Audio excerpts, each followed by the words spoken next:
부담스러운 장입니다. 일단 계속 말씀드리지만 주식은 전저점이 없고 이평선이 없으면 도대체 이게 언제까지 빠지나인데 차트상으로는 계속 그런 불안한 변동성이 큰, 특히 떨어지는 변동성이 큰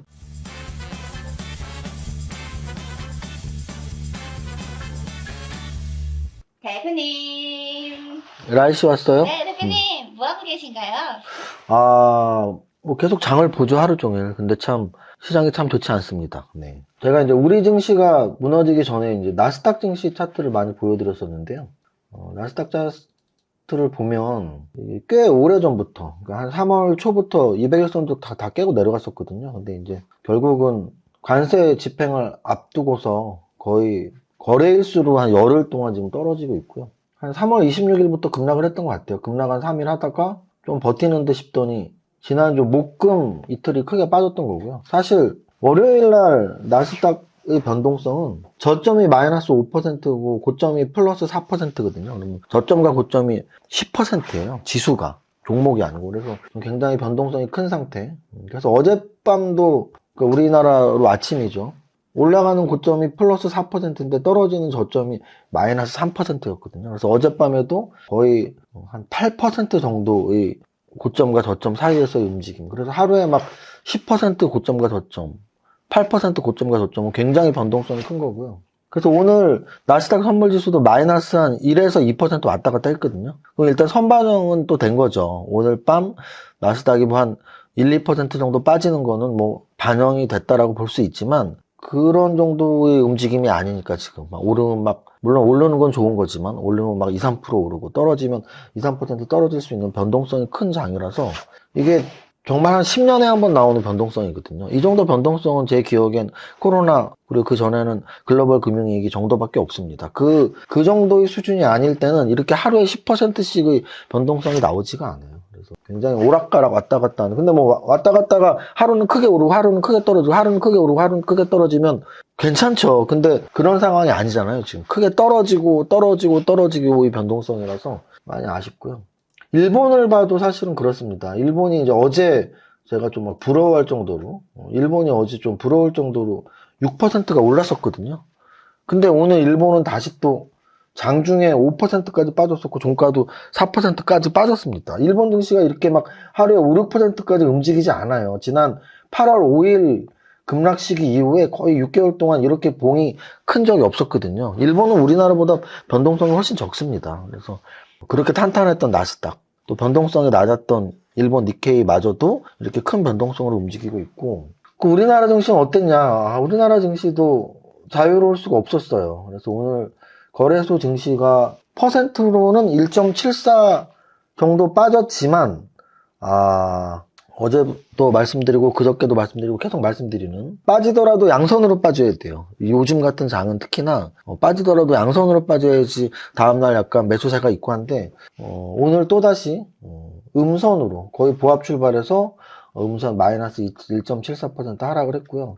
오늘 종가는 지난 2023년 12월 말 딱 2023년 건대 강연할 때쯤이겠네요. 제가 보통 매년 10월 말 11월 초에 건대 강연을 하니까 참 건대 강연을 지금 한 3년 했었는데 꼭 그 10월 말이 장이 안 좋을 때예요. 그래서 그 말이 참 맞는가 싶기도 하고 우리가 보통 10월 달이 급락 장세가 많으니까 주식은 9월에 팔아서 11월에 사는 거다 뭐 이런 말도 있는데 어쨌든 그 급락했던 2023년 10월 달 이후에 지금 4월 달이니까 정확히 딱 1년 6개월 만에, 1년 반 만에 그 저점에 온 거고요. 큰 의미는 없지만, 그럼 그 다음 저점은 어디니? 뭐 그 다음 저점은 2134도 있고 또는 저기 코로나 저점이 있는데 코로나 저점까지는 일단 상상도 하기 싫고요. 왜냐면 코로나 저점은 1440인데요.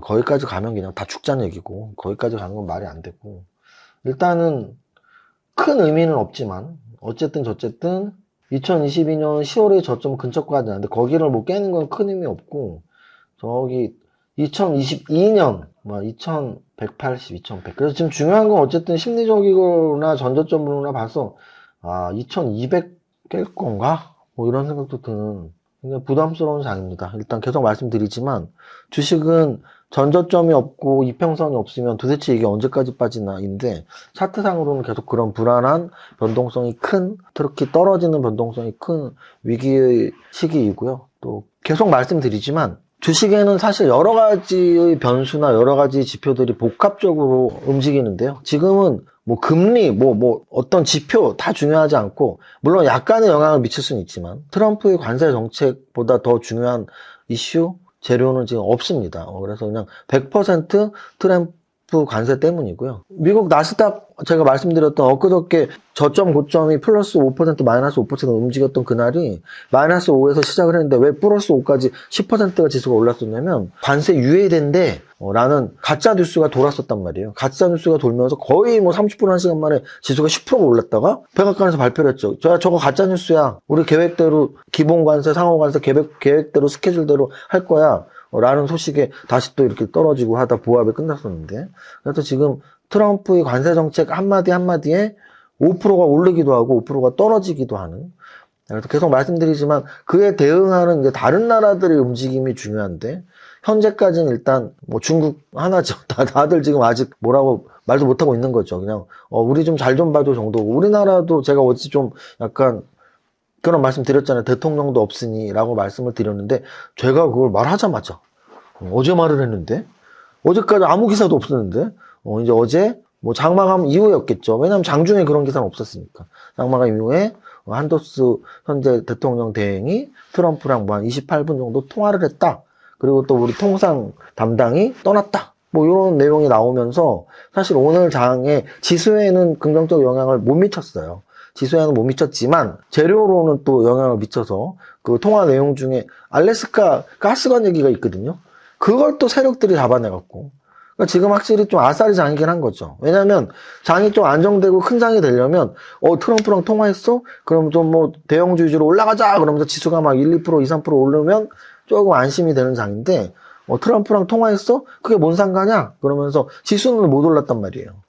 왜냐하면 일본 보세요. 뭐 기시다가 뭐 어쩌고 했다고 해서 6% 오르고 막 좋을 것 같았지만 결국 오늘 다시 4%가 빠졌거든요. 그래서 통화 한 통이 큰 의미가 없다라는 걸 우린 다 알고 있으니까 지수는 못 올랐어요. 그런데 그 와중에 알래스카 LNG 사업에 강관 이런 초소형주들이 뭐 이렇게 뭐 500억, 1000억, 2000억짜리, 3000억짜리 철강주들이 좀 상한가 베팅이 들어오는 희한한 모습을 또 보인 거죠. 그래서 어쨌든 지금 장은 지수 예측은 사실 불가능하다. 왜냐면은 뭐 어떤 지표, 어떤 추세, 어떤 금리 인하의 점도표 이런 거에 움직이는 게 아니고 약간 예측 가능성에서 대해서 움직이면 예측을 좀 하다가 이렇게 선회하면서 계속 예측을 하는 건데, 지금은 하루의 나스닥 지수 변동폭이 10%, 일본 막 4% 올랐다가 6% 올랐다가 4% 떨어지고, 막 우리나라 지금 1년 반 전저점까지 다 와 있고 해서 사실은 아무도 모른다. 내일 막 3%가 오를 수도 있고 3%가 떨어질 수도 있고 뭐 부합일 수도 있고, 그래서 조금 예측이 힘든 구간이라는 걸 계속 말씀을 드립니다. 어찌 보면 당연한 얘기잖아요. 당연한 얘기밖에 할 수 없는 위치라는 걸 변명처럼 말씀드려요. 그래서 거래소 지수는 오늘도 1.74 빠지면서 1년 반 저점 근처까지 왔고, 이러다 2200 또는 2100, 근데 그거는 가느냐 마느냐의 문제보다 일단 미국에서 관세 정책 그것만 지켜보는 방법밖에 없다 정도로 말씀을 드리고, 또 하나는 이제 여기서 추가적으로 말씀드렸지만 각 나라의 정황 상황이라는 게 있잖아요. 우리나라 뭐 지금 대통령이 없는 상황이라든지. 그래서 우리나라의 상황에 하나 더 좀 지켜봐야 될 게 또 환율이에요. 그래서 환율이 지금 어떻게 보면 1,400원 초반대에서 1,400원 후반대를 거의 1년 동안 왔다 갔다 하고 있는데, 개인적으로 저는 1,400원 미만으로 중장기적으로는 당연히 떨어질 거라고 보는데, 그건 이제 중장기적인 전망이죠. 주식도 마찬가지. 야, 지금 2,200? 야, 주식은 좀 지나면 안정차좀 2,500, 3,000, 4,000 가는 거 아니야? 언제? 좀 길게 보면. 그래, 언제? 한 2, 3년? 뭐 이렇게 말할 수밖에 없는 것처럼 환율도 좀 길게 보면 1,400원 아래로 좀 안정 차릴 수 있을 것 같은데요? 근데 지금 당장은 1,500원에 가깝게 올라갔는데? 이런 내용이죠. 그래서 단기와 중장기 전망이 다를 수밖에 없고. 그래서 환율도 1,500원을 순간 돌파를 할 수는 있을 것도 같은데, 왜냐면 1,480원까지 왔으니까. 그래서 이제 계속 말씀드리지만 단기간에 주식이 더 떨어질 수도 있고 환율이 더 오를 수도 있는데, 결국은 평균값의 논리, 그리고 역사적 평균값의 논리로 본다면 환율은 일시적으로 1,500원 돌파하더라도 다시 안정을 찾을 확률, 주식도 급락 시기니까 뭐 2,100, 갈 수도 있죠. 가면 뭐 2,200 깨면 깨는 거지 뭐. 근데 그건 일시적인 거고 결국은 안정을 찾고 되돌림 반등이 나올 수밖에 없다라는 거. 그래서 중장기 투자자들이야말로 뭐 좀 더 길게 보자라는 말씀밖에 못 드릴 것 같고요. 단기 매매자들은 확실한 건 오버나이트를 안 하는 게 맞는 것 같아요. 계속 개파락이 나오니까. 그리고 단기 매매자들은 정말 소형주 위주로, 대형주들은 지금 바로바로 움직이는 장은 아닌 것 같습니다. 이 정도로 종합적인 이야기하고 조금 구체적으로 살펴보겠습니다. 지수는 거래소 이 정도고 코스닥도 마찬가지예요. 코스닥은 사실은 12월 9일 저점이 깊어서 거기까지 안 갔잖아. 큰 의미 없어요. 12월 저점을 안 간 게 의미가 없는 게 뭐냐면 코스닥은 12월의 저점이 아까 말씀드렸던 거래소로 치면 거래소의 2023년 10월달 또는 2022년의 연말보다 더 깼던 거거든요. 그래서 코스닥은 12월 9일 저점이 워낙 깊어서 그 12월 9일 저점을 깨면 코로나 저점이에요. 코스닥은. 거래소랑 위치가 좀 달라요. 코스닥의 위치는 12월 9일 저점이 굉장히 낮았었고 그거 깨면 코로나 저점이에요. 그래서 현재 위치가 거래소는 12월 9일, 작년 12월 9일 저점을 깼지만 아직은 뭐 1년 반 전, 2년 전 저점이 남아있고 코스닥은 안 깼지만 비슷한 상황이다. 이렇게 말씀을 드립니다. 코스피 200에서 삼성전자 지수 대비는 많이 안 올랐지만 힘이 없는 건 마찬가지고요. 기껏 6만전자 돌파했었는데 다시 5만원대에도 가깝게 밀려있는 삼성전자. SK하이닉스도 마찬가지예요. SK하이닉스도 3월 중순까지도 잘 버티고 올라가다가 빠방빵 떨어지고 이제 다 갈 곳을 잃은 이평선 밑에 머물러 있고요. 대다수의 종목들이 다 이평선 밑에 있습니다. LG에너지솔루션, 삼성바이오로직스, 현대차, 기아에서 살아있는 종목이 없어요. 셀트리온 다 죽어 있고요. 하나 에어로스페이스를 포함한 정말 몇 안 되는 종목만 차트상으로는 살아 있습니다. 하나 에어로스페이스 차트상으로는 살아 있고요. 네이버도 차트로 죽었고 KB금융, HD 현대중공업도 차트상으로는 살아 있죠. 그래서 차트상으로 살아있는 애들은 방산주, 조선주 정도라고 볼 수밖에 없을 것 같아요. 신한지주, 현대모비스, 하나오션은 조선주니까. 그래서 대형주들 볼 필요도 없이 조선주, 방산주 빼고는 차트가 다 역배열 그리고 이평선들 다 깨고 내려갔다 정도로 보시면 되고요. 오늘 오른 종목에서 특이한 점이 하나 있어요. 세아제강지주, 포스코인터, 한국가스공사, 포스코DX 이들 종목들이 3% 이상 오른 4종목인데요. 얘네가 아까 말씀드렸던 알래스카 관련주로 대형주로서 얘네가 뭐 한 3%, 5% 이렇게 올랐고 이제 중소형주 중에선 상한가 베팅이 들어왔었다라는 말씀 드립니다. 대형주 여기까지 보고요. 거래대금 상위 종목 보겠습니다. 거래대금 상위 종목은 최근에 계속 말씀드리지만 삼성전자, 하이닉스 다음으로 코덱스, 지수 관련 코덱스 ETF 상품들이 거래가 많이 되고 있고 지수가 막 하루에 몇 %씩 움직이니까. 자, 그 다음 ABL바이오가 3일 연속 상승하면서 오늘 3% 상승. 계룡건설이 4일 연속 상승을 했고요. 계룡건설은 어제도 말씀드렸지만 저는 정책주 중에서 세종시 관련주들이 꽤 생명력이 무슨 3달, 4달이 아니고 대통령 선거 전에 끝나야만 하지만 인맥 관련주보다는 세종시 관련주들이 그래도 정책 발표에서 반드시 나올 정책들이지 않나라는 생각이 들어서 세종시 관련주 설명드리고 있고 한국 PIM 이것도 신규 상장주 동항철관 아까 말씀드렸던 가스관 관련주예요. 그래서 2천억짜리가 1,700억 거래되면서 상한가 친 가스관 관광 관련주. 넥스틸도 스틸 들어가죠. 스틸 역시 가스관 관련주로 올랐다고 보시면 돼요. 자, 그 다음 오늘 종목들 거래소가 140개 오르고 700개 떨어지고 코스닥이 300개 오르고 1300개 떨어졌으니까 한 5개 중에 하나 오르고 4개는 떨어지는 그런 장이었고요. 상한가 들어갔던 종목들 중에 아까 말씀드렸지만 대동스틸이나 동양철관이나 넥스틸이나 뭐 이런 화성밸브 이런 종목들이 가스관 관련주라고 생각하시면 되고 사실 상지건설은 얘는 처음에 움직였을 때 저기로 움직였었거든요. 주택 관련. 근데 얘가 사실 지금 4,000원에서 15,000원이니까 거의 4배 올랐는데요. 600억이에요. 뭔 얘기냐면 150억에서 오른 거예요.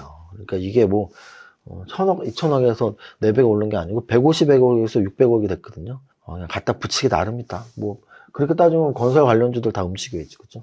그래서 어쨌든 저쨌든 대선 관련주들은 그냥 세력들 마음이니까 어떤 대선 관련주는 세력들이 땡기면 아 쟤들이 힘 있는 애들이 땡기는구나. 어떤 애들이 못 땡기면 아 쟤네는 힘이 다 빠졌구나. 대선 관련주는 인맥주가 있고 정책 관련주가 있다. 인맥 관련주는 이재명 관련주도 있지만 그리고 당선 확률이 제일 높지만 국민의힘은 경선 이벤트가 있어요. 왜냐면은 뭐 10명 나온 다음에 그러니까 굉장히 많은 사람들이 뭐 이렇게 1차 투표, 2차 투표 막 하면서 아마 한 명을 뽑을 거기 때문에 국민의힘 인맥 관련주들 그 한 명을 뽑는 과정 한번 지켜봐야 될 것 같고요. 그리고 정책 관련주들 계속 말씀드리지만 일자리 정책, 출산 정책에 세종시 이전 정책도 반드시 꼭 생각을 해야 된다. 그래서 오늘 상승률 상위에는 기존 대선 관련주에 알래스카 프로젝트 관련주들이 포함되어 있다. 근데 예전에 대양 고래 프로젝트 단기간으로 뭐 수익 내신 분들이 있지만 중장기 투자에서는 다 박살났잖아요. 그래서 이런 프로젝트성 단기 상승하는 종목들은 계속 말씀드리지만 단기 매매의 영역이니까 단기 매매와 중장기 투자를 구분하는 습관은 반드시 들이자 이렇게 말씀드립니다. 자, 오늘 수요일이네요.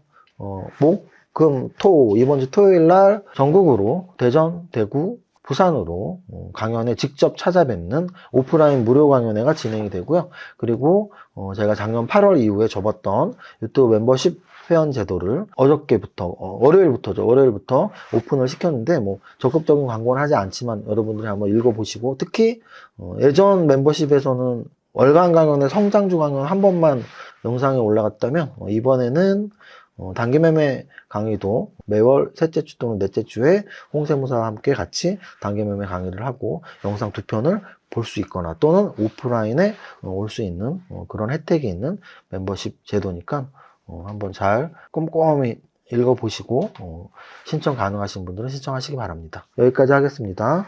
오늘은 정말 뭐 100억 부자 노래하기도 지칩니다. 왜냐면 뭐 계좌가 지금 거의 1, 2주 안에 뭐 이렇게 떨어지고 있으니까 그래서 그냥 노래는 안 부르고 그래도 마무리를 해야 되니까 100억 부자 화이팅!